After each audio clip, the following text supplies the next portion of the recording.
Hey everybody, it's Will. Welcome back to my channel. If you're new here, and I can see that some new people are joining already, that's fantastic. If you've found me through a search or by accident or whatever, subscribe. It's somewhere down there, and I'll leave a little sticker thing, I think it's called, at the end. Anyway, what I'd like to talk about today is anxiety, autism, and maybe one or two other things, as you'll see by the title of the video. I have talked about anxiety before, but this one is going to be a bit more detailed. Just to say that I'm not a mental health expert by any form or description. I'm just letting you know what works for me.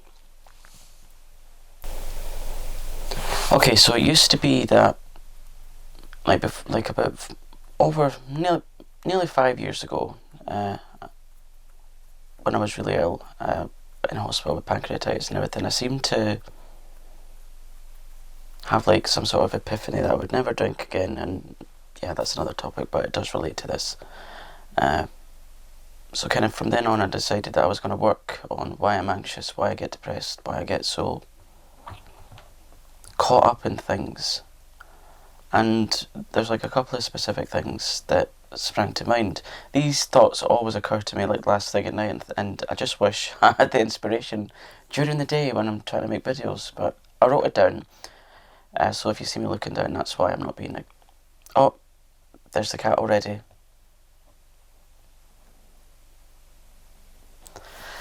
Yeah, one of the things that I used to get really anxious over, and like really deeply analyse and think over and over and over again, was like replying to text messages and messages on social media.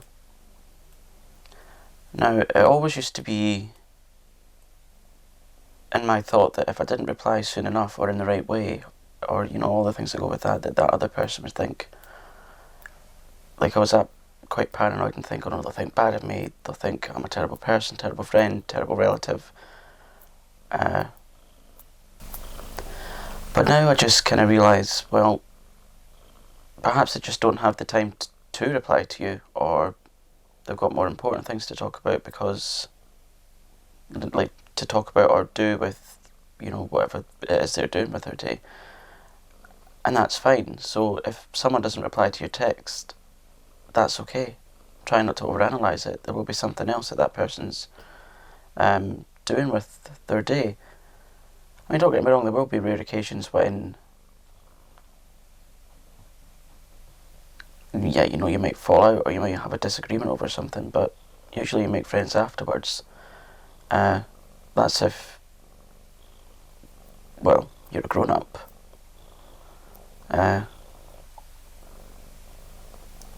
Because I was always worried that people, if I said the wrong thing in either text or social media and things, that they would kind of completely misconstrue things, and I just used to overanalyze it so much, but now I just send a message and it's gone, dealt with. If that person doesn't want to reply to me, then that's up to them. It's no skin off my beak, But I mean, even if people do misconstrue what you say, there's always a way around things, isn't there? There's always, well, you can reply back or call them and say, this is what I meant. I can't understand quite why you've misconstrued it in such a way. This is what I really meant. And you can say, they can say, oh, that's okay then. And, just kind of take it from there. And I decided a long time ago that if friends weren't replying to me, then I'm not going to chase them. I'm not going to beg someone to be my friend or talk to me. If they don't want to talk to me, that's fine. That's their loss.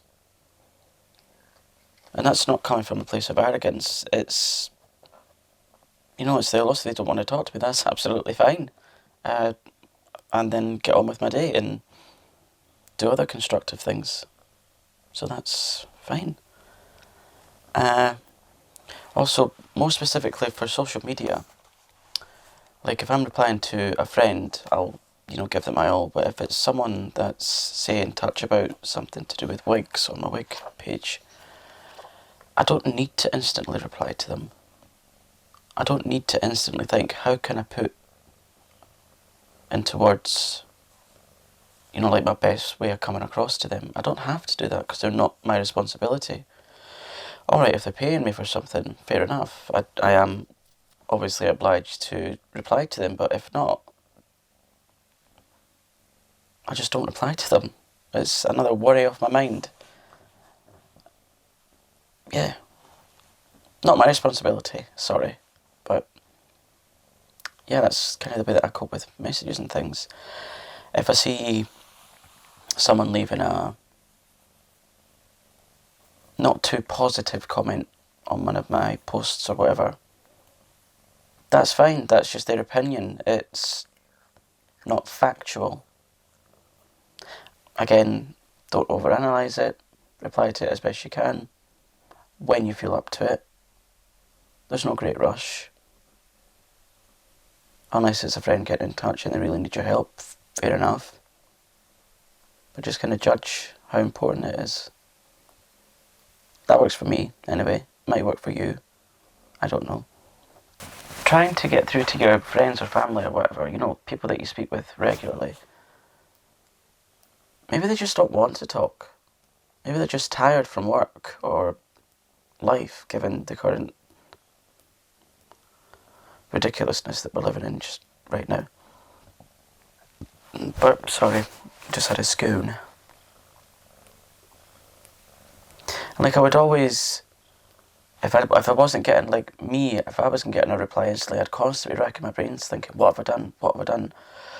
What have I said? Have I said something wrong? Did I say something they don't quite agree with? Oh dear. But yeah, try not to worry about it too much. I know that's easier said than done, believe me. But if you try to look at the facts and think, okay, I know I've not done anything wrong. I know I've not said anything offensive. I replied in adequate time. It's fine. Leave it. Do some self-care. Move on. Again, I'm just saying what works for me. And speaking of social media, last night someone got in touch with me on Twitter and they said, because what I said to them, I replied to one of their tweets and I said, if you like a joy scroll, if you don't know what joy scrolling is, look it up. Or shall I explain what it means? Yeah, joy scrolling, it's like looking at lots of inspiring photos or videos and things that uplift you. So I said to this person, would you like to joy scroll on my wig page? And they said, yeah, sure, that'd be great. So I gave them my username and they couldn't see anything on my page. They're not restricted or blocked or muted, they couldn't see anything. So I will admit, I did think to myself, what have I done? What have I said? What have I done wrong? And there isn't anything. I just resigned myself to the fact that there must be a glitch somewhere on that particular platform system. It's nothing to do with me. I know that I did all I could to find out why that person couldn't get onto my page. And that's as far as I can go. I can't control social media. I don't think they'd be particularly interested anyway because I'm such a small account on there. I'm not one of the big leaders. Although my page is very important to me, I've put a lot of work into it. There's years of sharing my art on that page, and if anything were to happen to it, I would be quite devastated, but, can always start again. I've still got all the pictures saved and, most of them. If I had all of them saved, I'd have a storage, memory storage space the size of a grip box.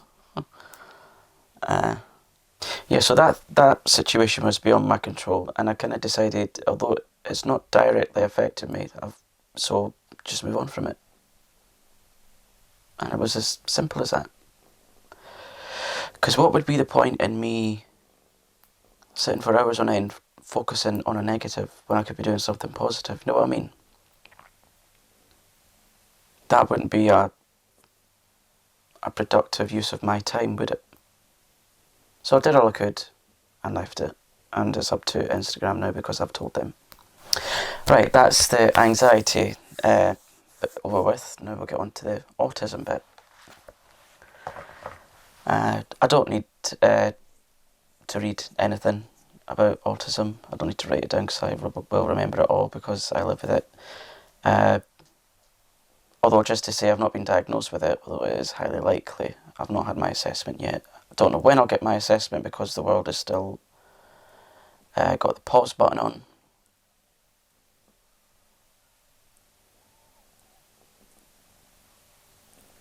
Yeah, so why I think I've got autism. I mentioned before when I was with my husband and he went for his assessment, and that the guy that was doing the assessment pointed out that it's highly likely that I've got it. So I filled in a form and sent it into the specialist. I can't remember what they're called. And they said, okay, you need to come in for an assessment because it looks like you do have autism of, well, to some degree. I think from my research it's maybe classed as high functioning autism, although I'm not really comfortable with that term because it suggests that other people are low functioning when they're of high intelligence and things. It doesn't sit well with me, but it's the label that you have to work with at the moment, so that's all I can say. I find it really difficult to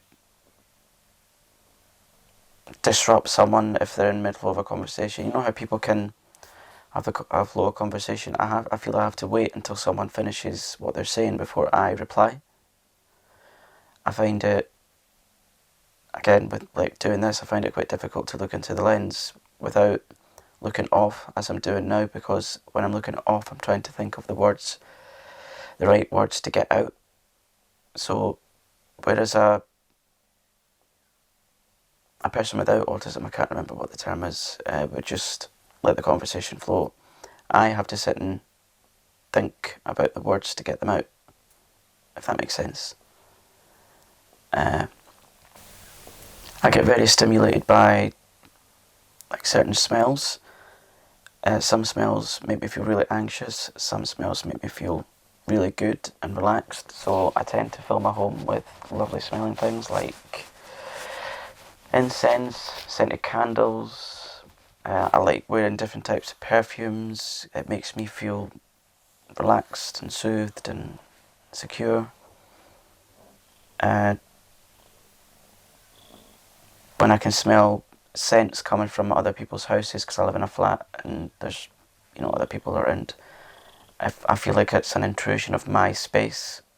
Although what they're cooking smells very nice, it makes me feel very hungry actually. I feel it's like an intrusion of my space. I'm not great with really loud sounds. Like I have to put my fingers in my ears when there's an ambulance or a police car or a fire engine going past if I'm outside. I don't like a lot of different noises going on at the same time, so if I'm watching something on the TV and my husband's listening to music, I can't concentrate. Sometimes when I'm trying to do two things at once, it's difficult, like, as I said before, reading from a script and then coming back to a camera, which is why I've got the teleprompter, which hopefully is going to help when I'm doing my crime videos. I feel that, because I'm quite a decisive person, so I feel I have to be decisive because being indecisive is just way too overwhelming. Again, this filters into what I'm doing on this channel because there's thousands of different crimes that I could go for, but I don't know which one to pick. I feel that I really benefit from having structure and just a few options to choose from rather than thousands of options because it's too overwhelming. I have to have like my set routine of a day, especially in the morning. I'll get up, feed the pets, have breakfast, watch something nice on YouTube as I'm eating breakfast, and that kind of sets me up for the day. And then take the dog for a walk, which was quite refreshing this morning given that it was -5 at certain points. it's cold here in Edinburgh, so that's why I'm wearing a jumper. We have got the heating on, but you can't have that on all day because it's expensive. Again, I find warmth in my surroundings quite comforting as well. It makes me feel like I can just fully be myself and not worry about things. I like to know that there's a certain amount of electricity in the meter so it doesn't go off. I get really anxious in groups of people that I don't know. Or even if it's people I do know, depending on how the conversation goes, I'll wait until I feel it's safe to talk. And again, wait for people to finish their sentences before I give my reply.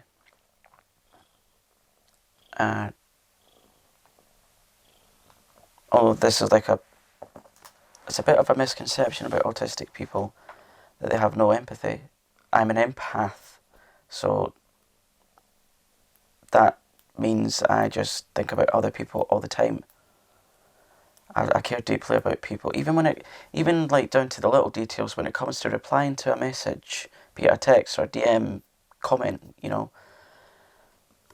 I think to myself, what's the best possible words that I can put in a reply to make that person feel better or good, or make them smile. Even down to the grammar and things and punctuation. That's how much I care about people. So, autistic people do have empathy. That's completely wrong. They don't have empathy. I like feeling soft things like this cover, which is a comfort. And by the way, hey Angie, the cover's been through the wash test, and as you can see, it's lovely and fluffy. The only difference is it stinks of fabric softener, which is also one of the things I love to smell, because again, that brings me great comfort. If you pardon the pun, isn't comfort a fabric softener? Yeah, it is. Yeah, it is. That's the one that I use. Yeah. I like all different kinds of fabric softeners because it makes the house smell nice, makes my clothes smell nice, makes me feel nice. Sometimes, now this is just my little belief, sometimes I feel I connect with animals more than I do with humans. I don't know if that's an autistic thing, but I just feel I get great comfort from, stroking their fur. That's another soft thing. It's nice when the cats, especially when they purr, it's them soothing themselves, it soothes me. They're happy, it makes me happy, And really odd things, right? When I was younger, I used to be obsessed with things like doors and keys and locks. I had an especially a fascination with XPL air extractor fans. I still have. The pull cord ones that the thing opens up and it sucks the air out of the room. Or you get ones that bring the air from the outside in, and you get a little control pad. I'm sounding like a geek. I am a geek, so. Desk fans, I was always obsessed with. Washing machines and tumble dryers, and I'm living my dream because I've now got a washing machine and a separate dryer. It just used to be the washer dryer, so I'm living my dream because I have the separate units. For whatever reason, I find great comfort from doing washing. When I was a child, I used to stack things at nursery. I can still remember doing that at nursery, even though that was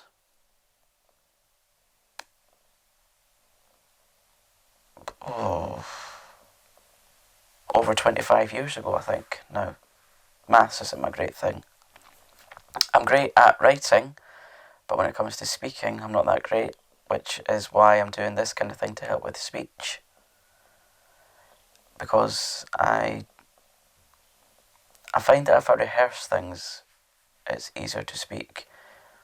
Like, for instance, if I'm in the situation where I'm talking to someone new online, like in a live, I'll be watching them and they'll be sat speaking, and whilst I'm listening to them, I'm sat sweating thinking of how can I come up with the most amazing answer or the most relevant answer or the most inspiring answer. It takes a bit more of a process for me as opposed to someone that doesn't have autism. Again, this thing I'm doing here is like a stim. It's like a comfort thing. Or I'll sit and do that with my nails, or my foot will start to move, or if I have my legs crossed, like if I'm sitting on a chair, not like crossed as in sitting in the Zen position, crossed as in if you're sitting on a chair, like if someone was wearing a skirt they would have to cross their legs. Like my leg will move in things, and it's like I think it's called a stim. Again, this is all fairly new to me. I had no idea I had this, and it's annoying that it's taken so long for someone to realise. Which I'm a bit annoyed at, I won't lie. I mean, I know everything happens for a reason, but I wish I could have done something about it before now, because it might, not saying it would have, definitely, but it might have helped me in the past when it came to things like drinking alcohol for anxiety. I always thought it was just me with just anxiety, and not anxiety and something else that could potentially be linked to it. A lot of wasted years, That's why nowadays I really hate wasting time. So that's why this past almost year has been awful for me, because it's been a complete waste of nearly 12 months. Hate wasting time. I absolutely hate it. I always like to be kept busy, because if I'm not busy, I find myself doing this kind of thing, and I like to keep my mind occupied and creatively busy and, making or creating something or helping someone in some way, shape or form. That's why I've really struggled with this. You know what? Hi, I had to pause you there for a moment because I couldn't remember quite all of the traits that I feel relate to autism. I'm just looking over a message that I was sending to a friend the other day about, traits that I feel are autistic.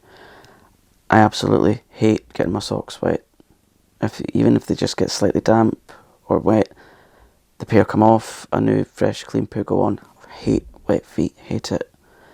I cannot bear, even just thinking about it's putting the shivers up me. I cannot bear touching flour or talc. Oh, no. You see, my hands are doing that at the thought of it. I don't like dim light. I either have bright light or no light. I don't really see the point in anything in between. It's pointless to me. Yeah, I know that some other people like it, but I don't.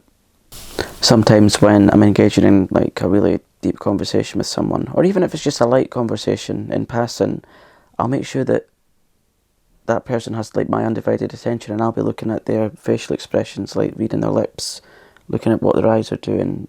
Are they frowning? Are they enjoying this conversation? Are they bored? The cat's doing something she shouldn't be.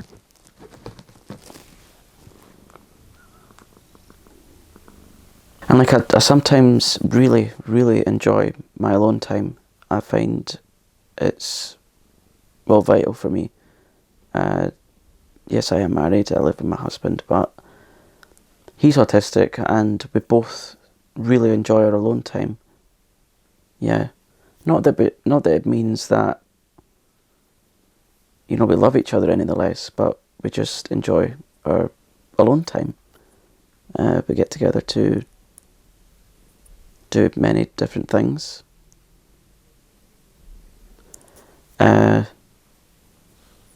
yeah, I feel it's very important to me.